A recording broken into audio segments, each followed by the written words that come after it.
데이트하다가 그냥 우연히 발견한 아이템이었는데 주에 1시간 정도도 안 쓰는데 계속 고정적인 수익이 들어오고 있죠. 그러면 지금 이 부업으로 한 달에 얼마를 버시는 거예요? 제가 한 월 2천 정도 순수익이라고 보시면 될 것 같아요. 월 2천만 원이 그냥 매출이 아니라 순수익이라고요? 네, 부업 순수익이라고 보시면 되는 거죠. 그러면 일주일간 부업에다가 사용하는 시간이 있을 거 아니에요? 얼마 정도의 시간을 사용하고 계세요? 지금은 거의 시간 아예 쓰지 않고 있습니다. 지금은 시스템을 구축하셔가지고 시간을 안 쓰신다고요? 네네네. 그러면 원래는 그래도 시간을 어느 정도 사용하셨어요? 원래 처음에 세팅할 때는 허드렛 일도 다 하고 비효율적인 것들도 다 했었는데 그때 당시에는 그래도 주에 하루 이틀 정도의 시간을 썼던 것 같아요. 그 당시에는 일주일 놓고 봤을 때 하루 이틀 정도는 이제 일을 좀 했었는데 네, 맞아요. 지금은 시스템을 이제 구축하다 보니까 거의 이제 시간 안 쓰고도 잘 돌아가는데 순수익은 한 2천 정도 나온다. 네, 맞아요. 그러면 실제로 그런 일이 가능한 거예요? 가능하죠.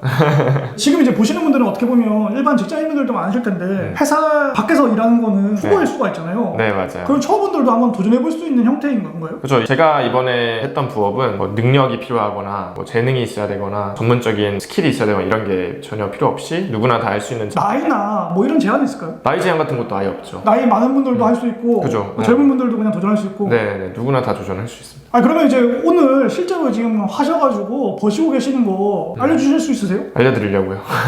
맨 처음에 이 부업을 시작하게 된 계기는 뭐예요? 이 부업 시작하게 된 거는 진짜 우연히 여자친구랑 한강에 데이트를 갔다가 찾았던 아이템이었어요. 아니 뭐 한강 데이트 많은 분들이 데이트하는데 데이트하다가 어떻게 그거 찾았어요? 제가 한강에 원래 잘 안 놀러 갔어요. 사람이 워낙 많으니까 제가 원래 그런 거 별로 안 좋아하거든요. 오랜만에 특별한 날이었어가지고 한강 가서 돗자리 피고 놀자 해서 이제 한강을 갔더니 사람이 역시나 엄청나게 많더라고요. 근데 사람 그냥 많은 게 아니라 다들 텐트를 다 치고 있는 거예요. 그 한강에서 요즘 사람들은 다 집에 텐트 하나씩 가지고 있나 보다 이렇게 생각했어요. 처음에는. 왜냐면은 다 텐트를 치고 있으니까. 근데 좀 유심히 보니까 이렇게 수레 같은 거 있거든요. 외건이라고. 거기서 텐트를 담아가지고 끌고 오는 거예요. 사람들이.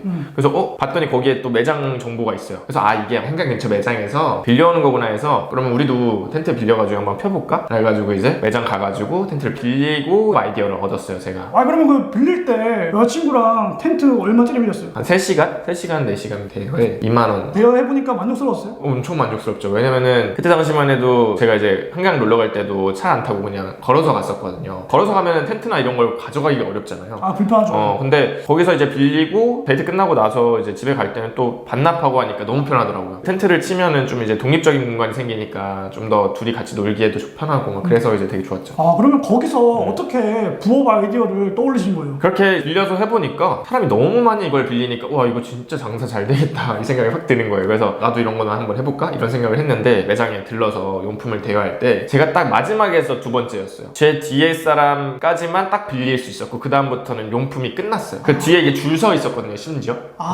그 매장에 줄은 많은데 그 다음 분 빌리니까 마감. 그죠. 그래서 뒤에 줄 서는 사람들은 다 서탕치고 못 빌렸단 말이에요. 그래서 이게 데이트하러 가는 거잖아요. 대부분 한강을. 근데 이제 만약에 온라인으로 사전에 예약을 하고 가면 그런 리스크가 없잖아요. 내가 매장 갔는데 못 빌리는 리스크가 없으니까 온라인 예약할 수 있게 해주면은 좀 사람들이 수요가 있지 않을까라는 생각을 거기서 이제 했던 거죠. 그래서 처음에는 그냥 이거 그러면은 온라인 예약이 가능하게 한번 만들어 볼까라는 생각이 이제 이 아이템의 시작이었던 거죠. 그럼 성공님이 그때 빌렸을 때는 거기는 예약이 안 됐었어요? 그 매장은 온라인 예약이 안 됐었어요. 오프라인에서만 하는 게 잘 됐던 거예요? 그죠. 왜냐면 그때는 다 웬만하면 온라인 예약이 안 됐었기 때문에. 근데 여기 보시는 분들은 맨 처음에 부업을 한번 하겠다라고 했을 때 일단 돈이 많이 들면 부담스러워가지고 안 하잖아요. 맞아요. 그럼 맨 처음에 이제 이건 나도 해볼까 했을 때 돈이 별로 안 들어지잖아요. 맞아요. 그럼 어떻게 시작하신 거예요? 근데 저도 진짜 다른 분들하고 완전 똑같아요. 그러니까 무슨 얘기냐면은 처음에 뭔가 리스크가 있을 것 같고 내가 돈을 많이 투자해가지고 잃을 수도 있는 그런 위험이 있으면 절대로 시도를 못 하거든요. 저도. 근데 이제 제가 어떻게 위험 없게 했냐면은 처음에는 원래는 딴 데들은 지금 매장을 다 가지고 이렇게 임대를 해주고 있잖아요. 근데 매장을 빌리면 대추에 그것만 해도 코스트가 엄청 많이 들어가는 거죠. 비용이. 그래서 매장을 일단 안 차리고 고객이 진짜 온라인 예약에 대한 수요가 있는지부터 확인해보자 라는 생각을 했던 거예요. 그래서 딱 원페이지짜리 이제 사이트 하나 진짜 간단하게 요즘은 뭐 아이맵이나 윅스 같은 솔루션들이 되게 많잖아요. 사이트 만들어주는. 그러니까 무료로 그냥 만들 수 있잖아요. 맞아요. 그런 것만 써도 만들 수 있는 정도 수준으로 만들어서 예약 사이트 일단 만들었던 거죠. 그래서 블로그에다가 반포 포항강 텐트 대여 이런 검색어 쳤을 때 저희 사이트가 좀 노출되게끔 블로그 기자단 같은 걸 써가지고 상위 노출을 좀 시켜봤어요. 실제로 이제 노출되고 고객이 예약을 하는지. 근데 그렇게만 했는데 예약이 하나, 두 개 막 들어오는 거예요. 주에 5개, 10개, 막 20개 이렇게 예약이 계속 늘어나더라고요. 그래서 처음에는 그래도 확신을 못 하겠어가지고 사업장을 못 빌리겠는 거예요. 너무 무서워가지고. 그러면 일단은 예약 들어올 때마다 최소한의 텐트 장비만 그죠. 네. 구매했던 거예요? 맞아요. 그래서 집에다 구비를 해놓고 한 5개, 10개만 구비를 해놓고 배달해주면서 시장 검증을 했던 거죠. 근데 이게 어느 순간 되니까 주에 50만원, 60만원, 70만원 이렇게 수익이 조금씩 늘어나면서 이거는 이미 내가 사업장을 빌려도 월세 이상은 일단 충당되고 수요가 계속 늘어나는 게 보이니까 99% 이건 될 만한 사업이다 라고 이제 확신을 할 수 있었던 거예요. 그때서야 이제 사업장을, 비싼 사업장도 아니었어요. 보증금 한 500에 월세 50 이런 거를 빌려가지고 이제 시작을 했던 거죠. 어떻게 보면 도보로 걸으면서 빌리는 사람들의 수요가 있다 보니까 여기 있고 한강이 있으면 그 사이에 좀 빌려갈 수 있는 위치에다가 했어야겠네요. 맞아요. 그래서 저희도 딱 여기에서 내리면은 가는 중간에 사업장이 있어요. 그래서 거기서 빌려서 가져가게. 또 보시는 분들 중에서는 나는 한강에 그 서울 분들만 가능한 거 아니냐 했는데 그 당시에 서울에 있었어요? 어디 있었어요? 저요? 네. 저는 주 5일 대전에 있었는데 그러면서도 그거를 한강에서 이렇게 세팅을 했던 거예요. 이 지방인데도 불구하고 서울이라는 한강이라는 공간에서 이렇게 했다. 맞아요. 근데 저희 보시는 분들은 아까 말씀하셨다시피 내가 직장인인데 매장 이렇게 해가지고 하면 이거는 부담스럽잖아요. 맞아. 그래서 온라인으로 먼저 해서 실제 빌려가는지를 한번 테스트해보고 어느 정도의 매출이 많이 발생하고 수익이 나니까 그 다음에 이제 했다. 맞아. 근데 그렇게 했을 때 예를 들어서 뭐 1층에 진짜 제대로 된 매장 자리는 비쌀 거 아니에요? 그럼 어떻게 그거 싸게 그렇게 구한 거예요? 매장도 2층으로 운영. 원래는 시작할 때 5층이었어요, 심지어. 근데 사람들이 어쨌든 온라인 예약에 대한 수요가 있고 온라인 예약을 하고 오면은 이미 결제를 하고 오는 거기 때문에 5층이어도 와요. 와서 이제 빌려서 가져갑니다. 물론 이제 조금은 불편하시겠죠, 1층보다는. 저희가 5층에 있다가 또 이제 조금 잘 돼가지고 2층으로 내려오고 지금은 2층인데 그렇게 해도 운영이 됐던 거죠. 그래서 되게 임대료나 이런 것들도 비싸지 않게 운영을 했었어요. 그럼 애초에 오프라인으로 와가지고 직접 하는 거는 아예 안 쳐다보고 온라인으로 일단 예약해서 온 사람들한테만 내어주겠다 뭐 이런 거죠? 그죠. 오프라인 저희는 뭐 지나가다가 이렇게 들리는 그런 게 없으니까 다 온라인으로만 했는데. 그럼 1층에서 굳이 내가 이거 잘 보이게 모객행위하고 막 이러진 않아요. 통창에 뭐 텐트 보이게 돗자리 보이게 이럴 필요가 없는 거네. 그죠. 온라인으로만 잘 홍보를 하면. 그럼 진짜 온라인에서 예약하고 나서 이쪽으로 오세요 했을 때 2층이라고 막 욕하고 뭐 5층이라고 욕하고 이런 건 없었겠네. 그죠. 어차피 내가 그냥 받아가지고 가서 한강에서 쓰다가 다시 반납하고 가면 되니까. 맞아. 처음에 이제 매장 없이 시작했을 때가 첫 달이라고 했을 때 어느 정도 가능성을 봐서 매장 했잖아요. 좀 저렴한 가격대 매장을. 공간도 되게 좁은 거겠네요. 맞아. 엄청 좁아요. 거의 그냥 텐트랑 돗자리 같은 거 쌓아놓고 쌓아놓기만 하고 와서 그냥 대여해줄 수 있는. 그럼 그렇게 한다고 했을 때 수익이 어떻게 증가를 했었어요? 일단 아까 말씀드렸던 것처럼 이미 매장 없이도 할 때도 주에 막 한 50만 원 이 정도 나기 시작했고 성수기 기준으로는 제일 잘 될 때는 월에 한 3천, 4천 월 매출이 나와요, 실제로. 이게 대여다 보니 나가는 비용이 거의 없잖아요, 실제로. 그래서 인건비 빼고는. 그래서 그 중에 많은 부분이 남죠. 그래서 월세 나가고 아르바이트를 고용해서 좀 자동차. 맞아. 그러면서 이제 아르바이트 비용 나가고 그러고 나서 남는 거는 어떻게 보면 다 순수익인 거예요. 그죠, 거의 순수익이었죠. 그럼 지금도 인터넷으로 예약해가지고 오는 분들한테 돗자리한테 내주고 이런 식인 거예요. 그죠. 그럼 애초에 온라인에서 확인한 다음에 매장 구할 때는 아예 그냥 플러스인 상태로 시작했다 보니까 월세 나갈 때부터도 일단 계속 플러스였겠네요. 그죠. 시작부터 이제 플러스로 시작을 해서 사업장을 어쨌든 구하는 것 자체를 누군가는 또 리스크라고 생각할 수 있지만 제가 판단할 때는 이미 월세 이상 벌고 있는데 이게 리스크인가? 라고 봤을 때 리스크 아니다라고 저는 판단했고 그렇게 사업장 해가지고 진행할 수 있었던 거죠. 궁금한 건 그거예요. 지금 보시는 분들이 이거 그러면 할 때 사업자나 이런 거 어떤 걸로 이제 등록해가지고 하면 되냐라고 했을 때 어떤 걸로 하면 돼요? 대여비라고 있어요. 용품 대여 이런 걸로 하시면 돼요. 용품 대여비라는 종목으로 등록하면 되는 거고 네. 처음에는 이제 뭐 매출 별로 없을 테니까 간이 사업자로 그냥 가볍게 시작해서 맞아.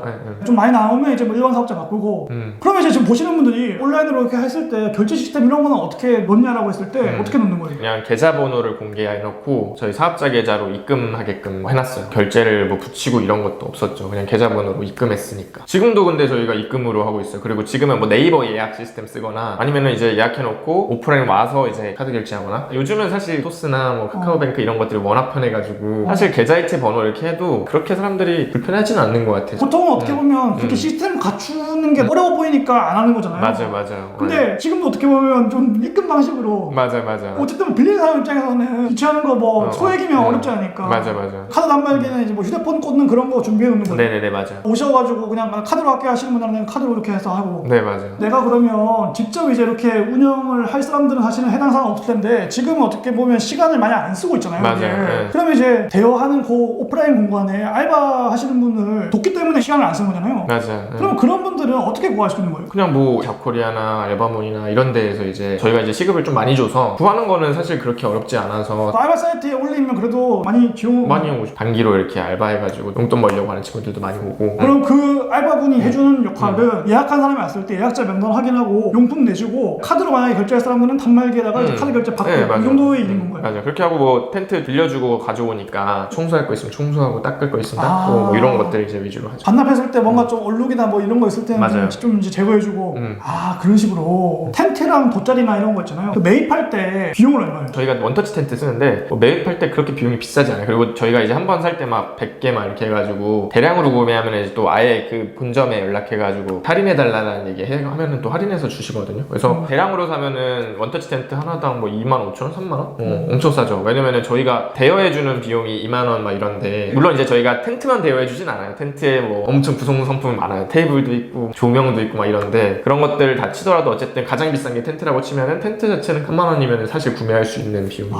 그래서 텐트랑 아기자기한 데이트 용품들 좀 같이 포함시켜가지고 맞아요. 또 대여해주는 형태로 그렇게 했을 때 처음에는 되게 소량의 텐트만 가져오셨을 거 아니에요? 네. 돗자리랑. 그럼 지금은 몇 개까지 늘어난 거예요? 지금은 300개 되는 것 같은데. 그러면 이제 뭐 평일이 있고 주말이 있잖아요. 사람들이 그러면 이제 빌려가는 이용률 있잖아요. 그게 이제 어떻게 달라요? 평일이랑 주말? 아무래도 주말에 몰려있죠. 금토일에 많이 몰려있고 월화수목은 좀 뜨문뜨문 있고 그래서 매출 제일 많이 나오는 게 결국엔 금토일 이렇게 심지어 날씨 좋을 때 그럴 때 진짜 많이 나오고 단점이라면 이제 또 비성수기가 있잖아요. 겨울에는 안 하니까 그래서 바싹 벌 때 바싹 벌고 또 겨울에는 쉬고 이렇게 운영되는 사업이라고 볼 수 있는 거죠. 그러니까 이게 성수기 때랑 뭐 봄날이나 이럴 때는 되게 잘 나가. 맞아요. 겨울에서 아예 추워서 한강에 안 나갈 때는 안 될 수 있으니 미리 그럴 많이 때는- 걸어놔야 돼.